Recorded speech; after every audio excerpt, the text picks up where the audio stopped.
दोस्तों, एक दिन एक सेठ जी को अपनी संपत्ति के मूल्य निर्धारण की इच्छा हुई। इसलिए उन्होंने लेखाधिकारी को तुरंत बुलाया और आदेश दिया कि मेरी संपूर्ण संपत्ति का मूल्य निर्धारण कर मेरे सामने ब्यौरा प्रस्तुत कीजिए और यह काम जल्द से जल्द होना चाहिए। लेखाधिकारी ने भी जल्द से जल्द ब्यौरा लेकर सेठ जी के पास उपस्थित हो गया। तब जाते ही उसने सेठ जी से कहा, सेठ जी, यह है आपकी संपत्ति का पूरा ब्यौरा। सेठ जी ने पूछा, कुल कितनी संपदा है हमारी?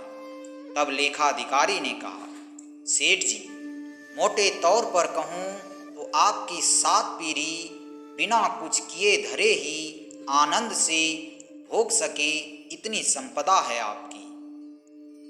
इतना सुनते ही सेठ जी चिंता में डूब गए और सोचने लगे, तो क्या मेरी 8वीं पीढ़ी भूखों मर जाएगी?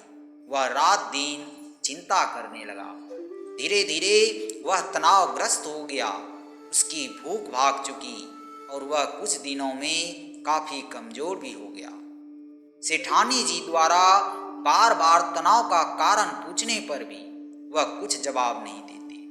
तब सेठानी जी ने ऐसी हालत देखकर उसे एक रास्ता दिखाया कि वह किसी साधु के पास चले जाए। सेठ जी भी उसकी बात मानकर एक साधु के पास चला गया और साधु के पास जाते ही उससे मिलकर अपनी समस्या का निदान जानना चाहा और साधु से कहा, महाराज, मेरे दुख का तो पार ही नहीं है, क्योंकि मेरी 8वीं पीढ़ी भूखों मर जाएगी। मेरे पास मात्र अपनी 7 पीढ़ी के लिए ही पर्याप्त संपत्ति है। कृपया कोई ऐसा उपाय बताएं कि मेरे पास और संपत्ति आए और अगली पीढ़ियां भी हमारी भूखी ना मर सके।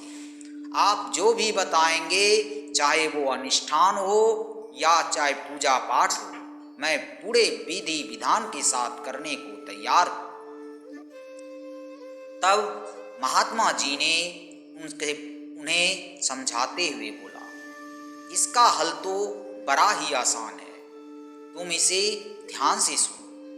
बस्ती के अंतिम छोर पर एक बुढ़िया रहती है, एकदम कंगाल, और उसका कोई नहीं है। ना कोई कमाने वाला है और ना वह कुछ कमा पाने में समर्थ है। तुम उसे मात्र आधा किलो आटा दान दे दो।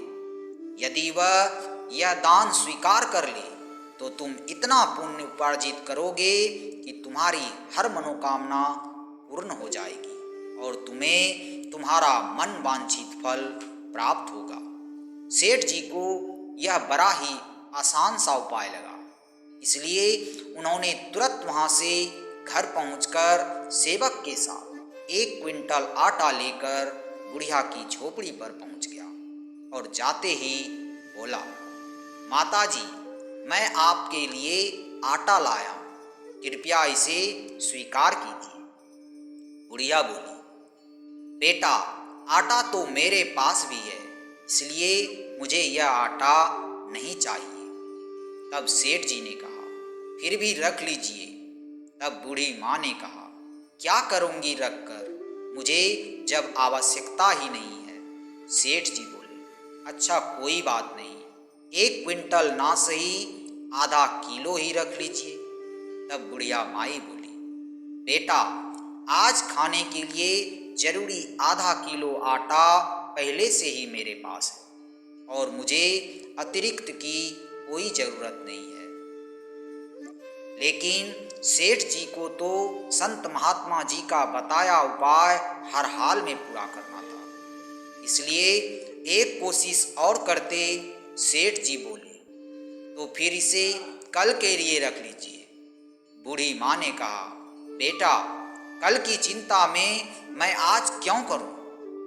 जैसे हमारा प्रबंध होता आया है, कल के लिए ही प्रबंध हो जाएगा। इस बार भी बूढ़ी माँ ने लेने से साफ इनकार कर दिया। सेठ सेठ जी की आंखें खुल चुकी थी।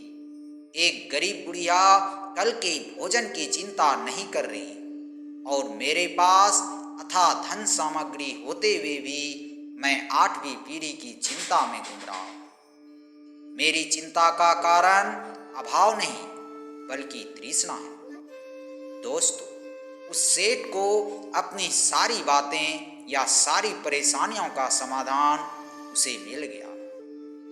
आशा है आपको यह कहानी पसंद आई होगी। कहानी पसंद आई है तो इसे लाइक करें, शेयर करें और हमारे चैनल को सब्सक्राइब जरूर कर लें। आज के वीडियो में इतना ही। मिलते हैं अगले वीडियो में किसी और ज्ञानवर्धक बातों के साथ। तब तक अपना ख्याल रखिए।